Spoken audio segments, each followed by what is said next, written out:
Clap de début, bonjour, bienvenue dans cette vidéo, je suis Gala42 et je reprends les vidéos après 3 semaines d'absence et de maladie. Mais on s'en fiche, aujourd'hui nous allons faire un petit peu le classement entre gros guillemets, donc forcément subjectif. Vous allez comprendre un petit peu comment ça a fonctionné au fil de cette vidéo. Nous allons un petit peu faire le classement des animés automne. Oui, je connais les saisons, bonjour, bienvenue.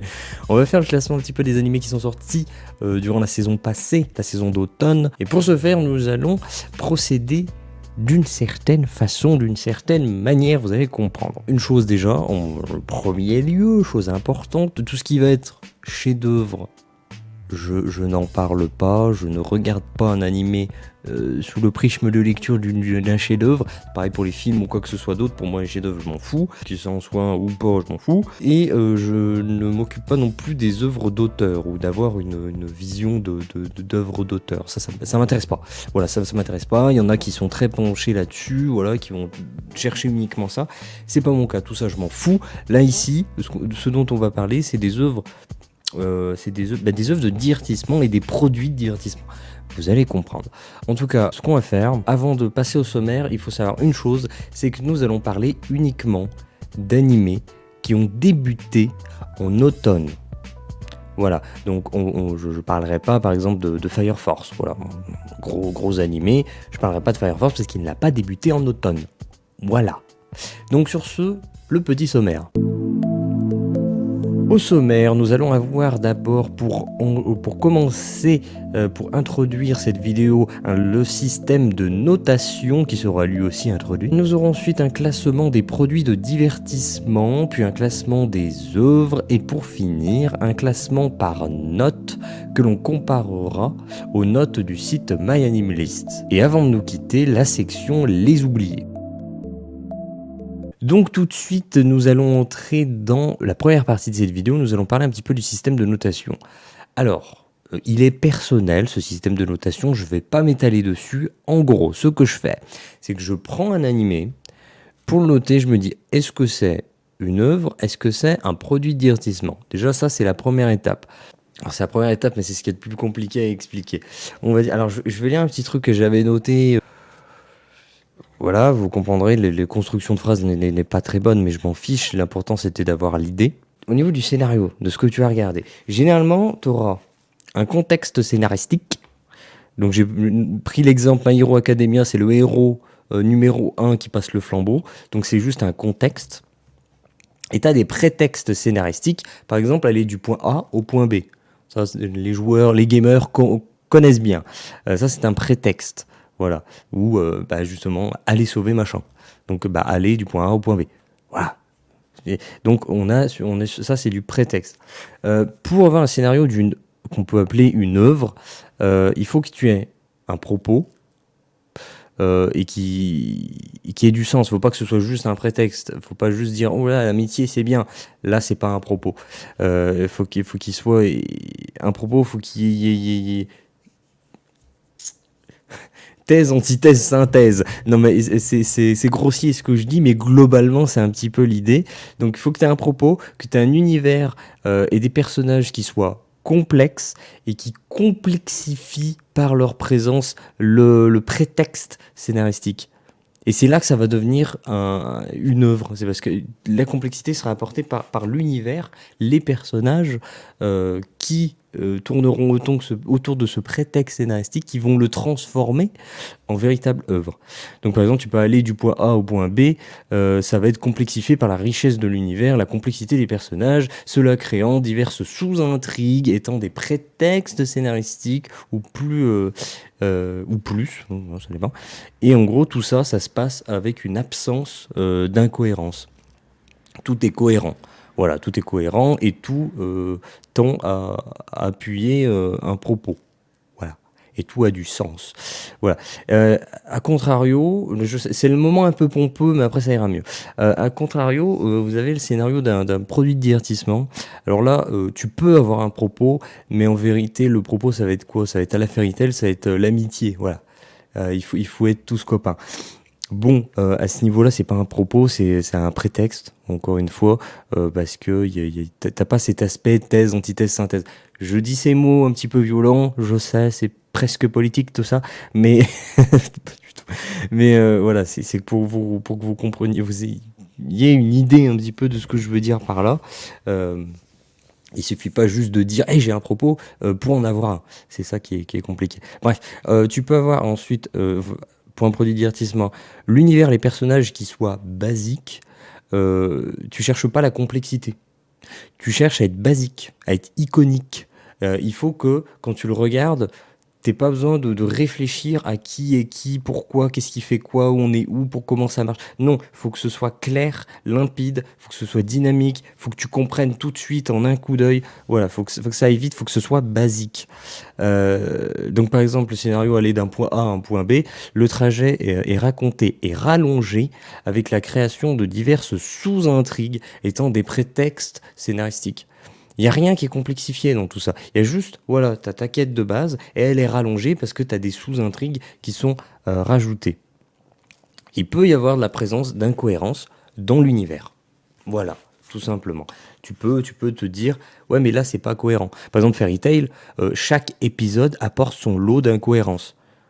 Fairy Tail, c'est un peu le Star Wars des mangas. C'est-à-dire, chaque épisode apporte son lot d'incohérences.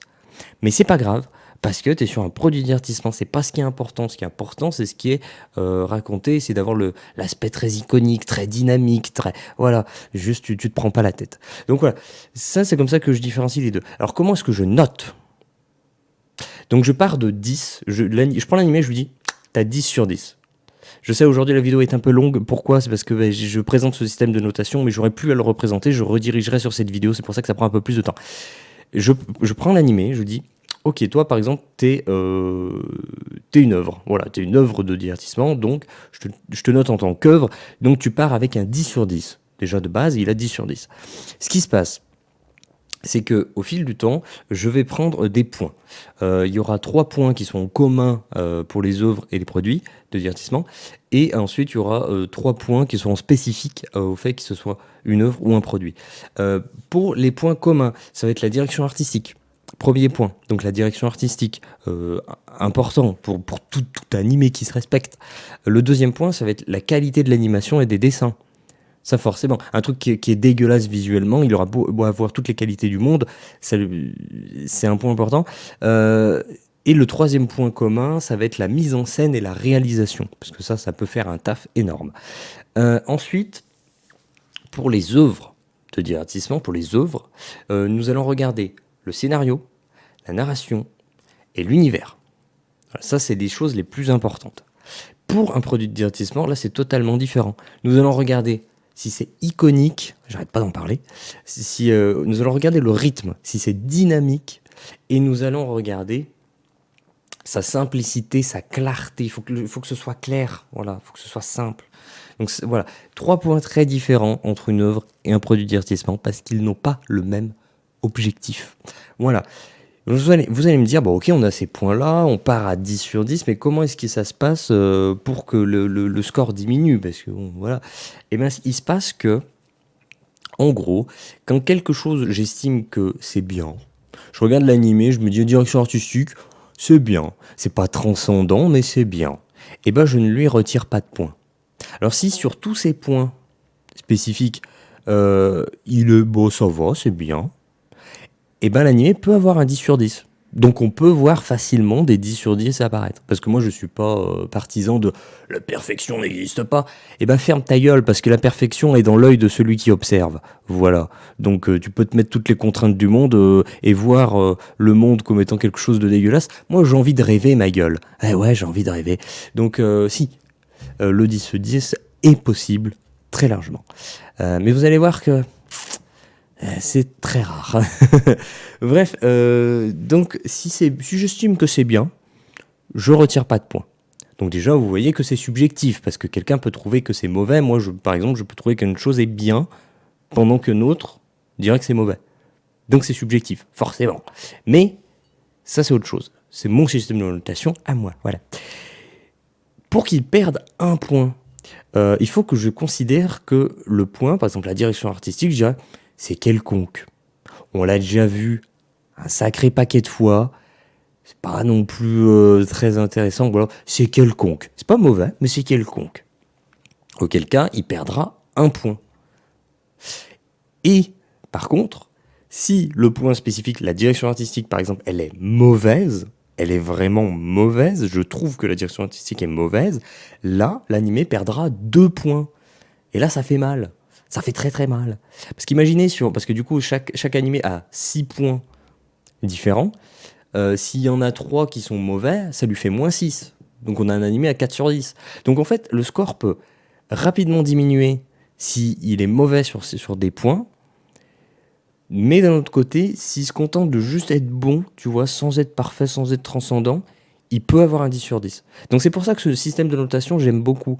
C'est parce que il met vraiment en avant le fait d'avoir des trucs vraiment dégueulasses spécifiquement, ou des trucs vraiment globalement très bons. Voilà, c'est bon, et puis voilà.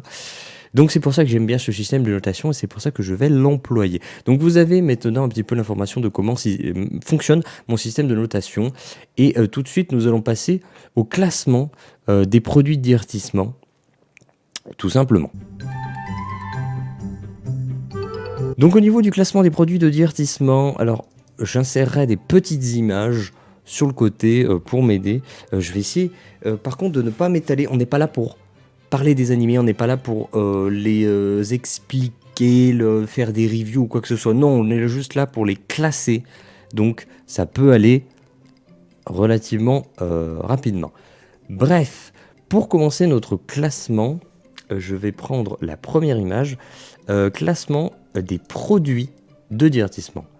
Nous avons en 3e position, comme vous pouvez le voir, Nanatsu no Taizai Kamigami no Gekilin. J'ai pas mis les titres en entier parce que bon, c'était un petit peu la merde.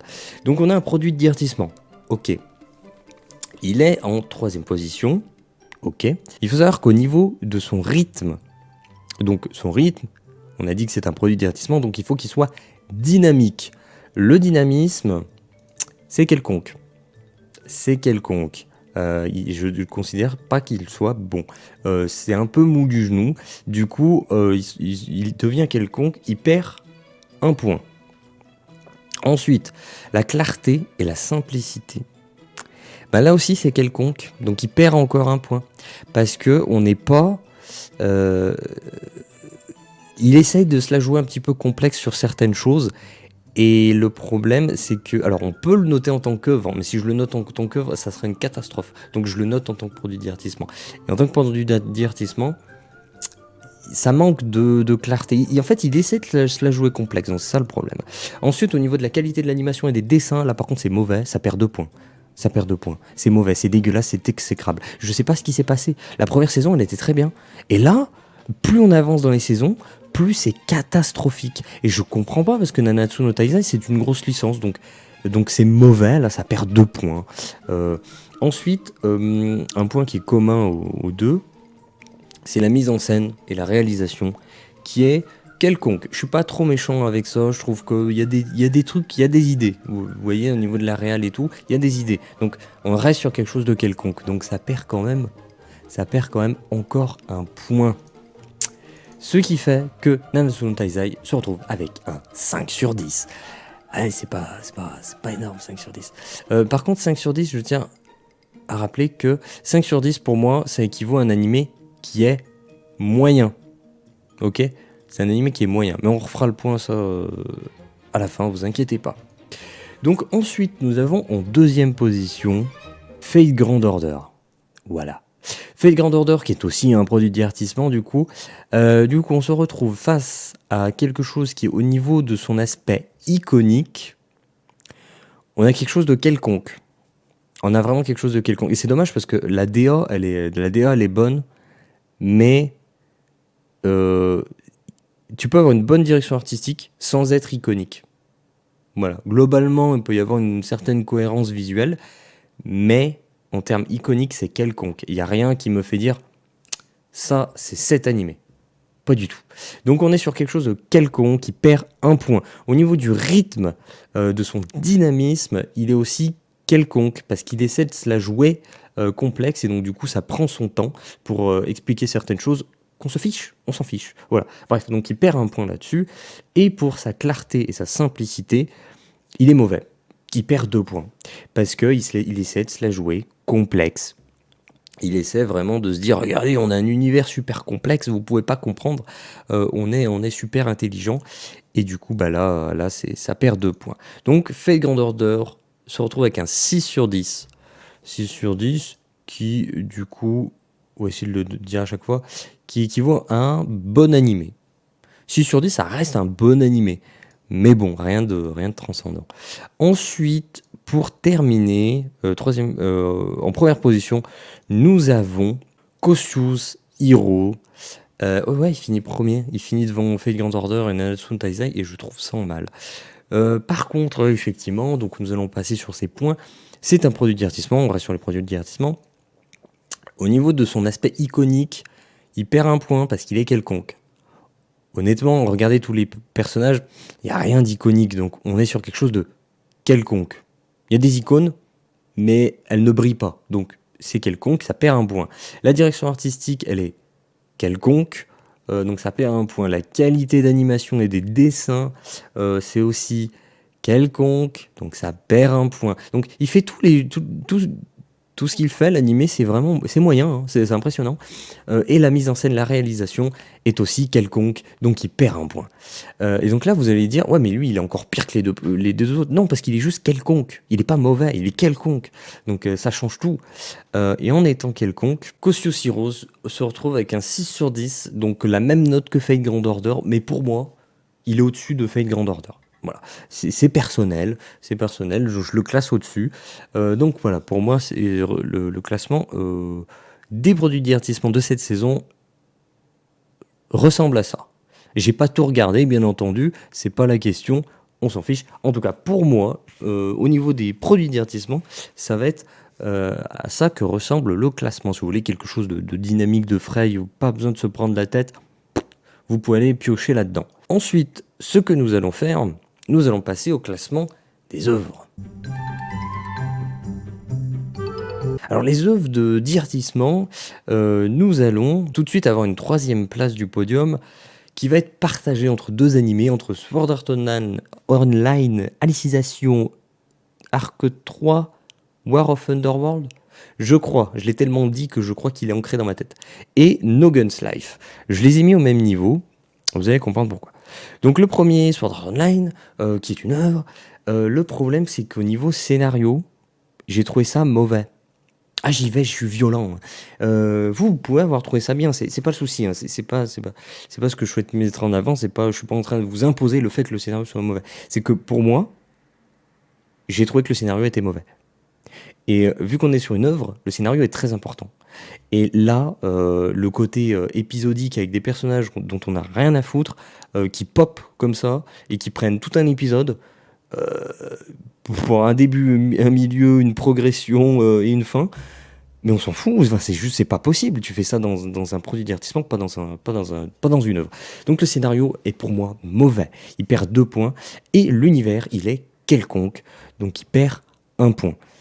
Et c'est dommage parce que tu sens qu'il y a vraiment de quoi faire avec l'univers, mais il n'est pas utilisé. Donc, il est quelconque. Donc, il perd 3 points. Donc, Sword Art Online Alicization se retrouve avec une note que vous aurez très certainement comprise, découverte. Mais en tout cas, il y a aussi No Guns Live qui, lui, est de type scénario quelconque. Son scénario, honnêtement, c'est quelconque. Et c'est vraiment dommage. Parce que tu as vraiment cet aspect épisodique aussi, donc il perd 1 point. Il est quelconque. La qualité de l'animation et du dessin, il est quelconque. Honnêtement, il n'y a rien de transcendant. Et la mise en scène, la réalisation est aussi quelconque. Et c'est dommage. C'est vraiment dommage. Ça pêche un peu à ce niveau-là. Voilà, donc les deux se retrouvent avec une note de 7 sur 10, comme vous l'aurez compris. Ensuite, nous passons à la 2e position. Et la 2e position, nous sommes sur quelque chose que vous connaissez très certainement, My Hero Academia saison 4, forcément. Et My Hero Academia saison 4, qui est donc une œuvre, je le traite en tant qu'œuvre. Et là, c'est assez violent parce qu'il y a un truc qui m'a un petit peu dérangé, ça va être au niveau de l'univers. Au final, l'univers, je le trouve quelconque. Dans cette saison, 4, ces 12 premiers épisodes du coup, je trouve que l'univers est quelconque. On a du super-héros, tout ça, on a des alters, tout ça, et au final, sa façon d'utiliser tout ça, c'est quelconque. J'en attends plus, voilà, en fait. Il est là le problème, c'est que moi j'en attends plus. Je sens qu'il y a il y a un gros potentiel, mais ça l'utilise pas. Donc, univers quelconque qui perd un point. Et c'est tout. Donc My Hero Academia finit à la deuxième place avec un 9 sur 10. Ah ouais, ma gueule. Un 9 sur... Je lui mets un 9 sur 10. Je suis comme ça, je lui mets un 9 sur 10. Parce qu'à mes yeux, il n'y a rien qui me fait me dire c'est mauvais ou quoi que ce soit. Et puisque moi, je ne cherche pas la perfection quand je note, eh ben oui, My Hero Academia se retrouve avec un 9 sur 10. Ensuite, nous avons en première position... alors là, c'est compliqué. Donc première position, Radiant. Ouais, Radiant. Donc on parlera des 12 premiers épisodes. Les 12 premiers épisodes de cette saison 2 de Radiant, pour moi, n'ont pas de défaut. Alors tu vas me dire, non mais ça, regarde, c'est pas parfait, ça, c'est pas excellent. J'ai jamais dit que je cherchais l'excellence ou la perfection. Non, je cherche juste à ce que les points qui sont importants pour ce qu'ils sont soient bons. Radiant, je considère que c'est une œuvre. Les points qui sont concernés pour une œuvre, Radiant, sur ces points-là, il est bon. Il n'est pas excellent, mais il est bon. Puisqu'il est bon sur les points importants, sur tous les points importants, en tout cas pour les 12 premiers épisodes de cette saison 2, eh ben je lui mets un 10 sur 10. Je lui mets un 10 sur 10 et il finit premier. Par contre, je tiens juste à dire une chose sur Radiant. Là, l'épisode 13 et l'épisode 14... Le 15, il n'est pas sorti, je sais plus. Bref, les derniers épisodes qui sont sortis, il y a une chute drastique en termes de qualité d'animation. Donc là, si je devais le noter aujourd'hui, si je prenais le tout, il se prendrait un 9 sur 10. Et s'il continue comme ça au niveau de sa qualité d'animation, il va descendre à 8 sur 10. Donc faut faire attention. La première saison, les 12 premiers épisodes, pour moi, c'est un 10 sur 10. Au-delà du 12e épisode, ça est en train de chuter. Mais bon, on parle de l'automne. L'automne, c'est comme ça que j'ai vu mes petites œuvres. Donc, on avait dit que maintenant, nous allons afficher le classement par note. Voilà, le classement par note. Donc, on constate que les œuvres sont effectivement sur les 3 premières marches du podium et que en 4e et 5e position, nous retrouvons les produits de divertissement. Cette saison, on n'a pas eu des produits de divertissement très agréables. C'est dommage. La saison précédente, nous avions eu Fire Force. Donc ça, c'était pas mal. Fire Force en tant que produit de divertissement. Il était très bon. Je lui ai mis un 10 en tant que produit de divertissement. Mais cette saison d'automne, on n'a pas eu de très bons produits de divertissement. Par contre, en termes d'œuvres, on a eu de quoi se mettre sous la dent avec My Hero Academia et Radiant. Donc voilà, c'était une plutôt bonne saison pour les œuvres. Alors, ce que j'avais dit qu'on allait faire dans le sommaire, c'est que maintenant, nous allons comparer les notes que j'ai données avec les notes du site MyAnimist. Donc, on va passer du plus petit au plus grand. Nanatsu Taizai, je lui ai donné un 5. MyAnimist a donné un 6,85. Donc sur MyAnimist, les gens ont été beaucoup plus valorisants envers cet animé, ont été beaucoup plus positifs envers cet animé. Moi, je suis bien en dessous. Donc bon, voilà. En tout cas, moi, j'ai trouvé que c'était vraiment pas terrible. Ensuite, nous avons Fate Grand Order qui se prend sur MyAnimist, il se prend à 7,9, pratiquement 8. Moi, je lui ai donné 6. Je comprends pas, en fait. Je comprends pas. Donc, je suis pas le public, vraisemblablement. Voilà, donc moi, je lui ai donné un 6 et le MyAnimist a quasiment donné un 8 à Fate Grand Order. Donc, on n'est pas trop d'accord là-dessus. Mais c'est plus le public américain. Bon, après, je suis français, j'utilise le site, donc... Je sais qu'il y a aussi, c'est très international, l'utilisation du site MyAnimist, mais principalement c'est la communauté américaine qui va noter, donc les notes ne sont pas forcément aussi représentatives de la pensée française. Et nous avons aussi à la même marche du podium Kosyoshi Rose, enfin c'est même pas sur le podium, c'est 4e place, Kosyoshi Rose qui, lui je l'ai noté 6, et la communauté MyAnimist a noté 7,5. Donc encore une fois...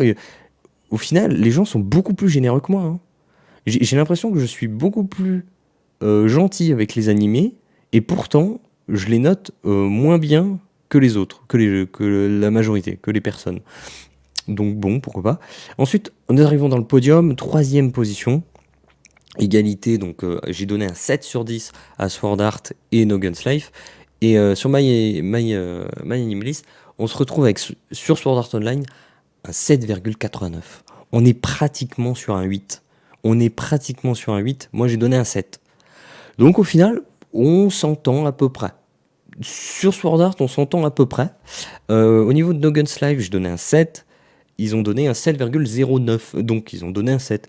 Sur No Guns Life, je suis apparemment en accord total avec la communauté My Anime List.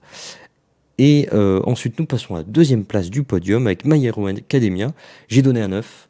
Et là, la communauté a donné un 8,26. Donc j'ai été plus généreux. J'ai été plus généreux, mais bon, on le sait, quand quelque chose devient populaire, tout de suite, il y a beaucoup de gens qui vont dire qu'ils n'aiment pas juste pour être différent des autres, pour se différencier de la masse. Donc on sait qu'il y a ce phénomène, c'est humain, il faut le combattre, donc on sait que ça fait toujours diminuer un petit peu la note. Mais voilà, je suis à peine au-dessus de ce qui a été noté par la communauté. Et pour Radiant, alors là par contre c'est une catastrophe, moi j'ai mis un 10 sur 10, et là les gens ont noté un 7,41. 7,41 c'est que dalle. Enfin, c'est que dalle, c'est pas que dalle, c'est très bien, 7,41, vous avez un animé à 7,41, vous pouvez aller le regarder sans aucun souci, sans vous poser de questions, vous savez que ça allait être relativement qualitatif. Mais c'est sûr que moi j'ai mis un 10, donc comparé à 7,41, ça me fait un peu mal. Ça me fait un peu mal de voir ce genre de notes. Donc bon. D'ailleurs, on peut constater une chose, c'est que des animés que je trouve vraiment mauvais sur pas mal de points, alors que ça reste de bons animés, mais ils sont quand même mauvais sur pas mal de points, j'aurais tendance à les noter plus bas que la communauté. A contrario, les animés que je trouve n'ayant pratiquement pas de défaut, je vais les noter plus haut que la communauté. Donc on voit un petit pattern, vous en déduisez ce que vous voulez, mais en tout cas c'est une réalité que l'on peut observer. Pour terminer, j'avais dit que nous allions faire la section Les oubliés. Les voilà. Donc les oubliés, nous avons en première position Psychopath saison 3, que je voulais absolument regarder. C'est une œuvre, si je l'avais noté, il se serait pris un 9 ou un 10, je me souviens plus. Il se serait pris un 9 ou un 10, peut-être un 9, parce qu'on est, je sais pas, peut-être un 10, je sais pas. Entre les deux, un 9 ou un 10, parce que là je l'ai regardé finalement, et c'est excellent. C'est lourd à regarder, parce que c'est que du blabla, en fait, c'est normal, c'est une œuvre qui se penche principalement sur son univers, donc ça parle beaucoup, mais très très bon, vraiment très bon, donc voilà, très bonne note. Fairy Gone, parce que j'ai bien aimé la première saison, là où il a été très très mal noté, Fairy Gone, la première saison, normalement. Moi, j'ai bien aimé. Donc, j'ai envie de regarder cette seconde saison. Je l'ai pas encore débuté. Il faut que je la regarde. Mais bon, le problème, c'est qu'il y a d'autres animés. Donc, c'est un peu compliqué de rattraper. On n'a pas un temps infini alloué au divertissement. Donc, c'est compliqué. Et troisième que je souhaitais regarder, c'est Beastars. Le problème, c'est que j'ai un peu de mal à me lancer. Parce que c'est un animé qui est en 3D, normalement. Et l'animation 3D... Quand t'es un Disney, je dis ok, parce que Disney, ils ont les moyens de faire un truc propre. Là, on est sur de la production animée, donc on est sur quelque chose de toujours ric-rac, hein, c'est le but, c'est d'avoir un budget assez faible pour faire des animés. Et en 3D, franchement, c'est compliqué, hein, c'est vite dégueulasse. C'est très très vite dégueulasse la 3D, donc j'ai un peu de mal, mais apparemment l'animé est vraiment bien, donc faudra que je le regarde. Donc apparemment c'était un gros animé de cette saison, donc c'est pour ça que tu as les oubliés. Dernier point avant de se quitter, si dans les oubliés vous constatez qu'il n'y a pas les animés que vous avez, vous, vraiment particulièrement aimé durant cette saison, ça peut être pour plusieurs raisons. Ça peut être peut-être que c'est un animé qui m'intéresse pas, ou ça peut être un animé, non pas qu'il soit mauvais ou quoi que ce soit, non, c'est juste que moi il m'intéresse pas. Voilà, on est tous intéressés par des choses différentes. Ou alors ça peut être dû à autre chose, ça peut être dû au fait que je ne connaissais pas l'existence de cet animé, je l'ai pas vu passer, voilà, il n'a pas été mis en avant par la communauté, les médias ou ce que vous voulez. J'ai pas vu de bande-annonce qui m'a attiré, tout ça. Mais peut-être que je passe à côté de perles, c'est possible. Donc c'est pour ça, n'hésitez pas, s'il y a des animés spécifiques que je n'ai pas mis en avant durant cette vidéo, n'hésitez pas à les mettre en avant dans la section commentaires, comme ça il y aura une trace de vos animés préférés qui n'ont peut-être pas été cités, qui ont débuté durant cette saison d'automne, attention, et oui, c'est ça le point qui est important. Donc voilà, globalement je pense que vous avez les animés les plus importants de cet automne, à mes yeux bien entendu. Vous avez de quoi regarder, rattraper si vous ne les avez pas regardés. Sur ce, eh ben écoutez, c'est terminé. Donc avant de terminer, chose importante, j'écris un roman de type fantasy accessible gratuitement. Il y a un lien dans la description. Vous pouvez aller vous lire les chapitres. Il y a une parution tous les lundis. Alors les 3 semaines, là ça fait 3 semaines, il n'y a rien eu. Mais pendant 3 semaines, j'ai été malade comme un chien, donc je pouvais pas.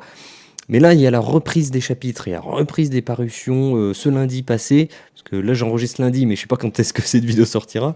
Il y a eu un chapitre, donc les parutions de chapitres reprennent. Donc voilà, roman fantasy gratuit. Allez-y, moi ça me fera plaisir. Peut-être que vous allez découvrir un truc que vous allez aimer. Tout simplement. Donc ça, c'était la chose la plus importante. Maintenant, et ben sur ce, comme je vous ai dit, n'hésitez pas à commenter s'il y a des animés que je n'aurais pas cités, votre petit chouchou, votre petit voilà, votre number one, ou peut-être communiquer votre classement personnel. Voilà, n'hésitez pas. Sinon, vous pouvez éventuellement lâcher un like, voilà, pour le référencement. Apparemment, je sais pas trop. Vous pouvez vous abonner à la chaîne si vous aimez bien ce format-là. Et le dernier point, bien entendu, vous pouvez partager. Si dans votre vie, vous connaissez des gens, vous avez des collègues, des amis, de la famille qui regardent des animés, eh ben, n'hésitez pas à leur parler un petit peu de cette chaîne, tout simplement. Peut-être qu'ils pourraient être intéressés par les vidéos qui seront proposées. Voilà, voilà. Et dernier point, pour la moindre information de parution, que ce soit un chapitre, une vidéo ou quoi que ce soit, allez sur le Twitter. C'est le seul endroit, le seul réseau social que j'utilise. Tout est sur Twitter. Voilà. Tous les liens sont dans la description. Voilà. C'est tout. Donc c'est tout pour moi. C'était Gena42 pour les animés de la saison d'automne, saison qui est passée. Et je suis content d'enfin reprendre ces vidéos. Par contre, maintenant, je me dis qu'il y a tout le montage à faire, donc je suis pas très content. Allez, sur ce, je vous dis à la prochaine. Eh bien, clap de fin, ça fait longtemps. Clap de fin.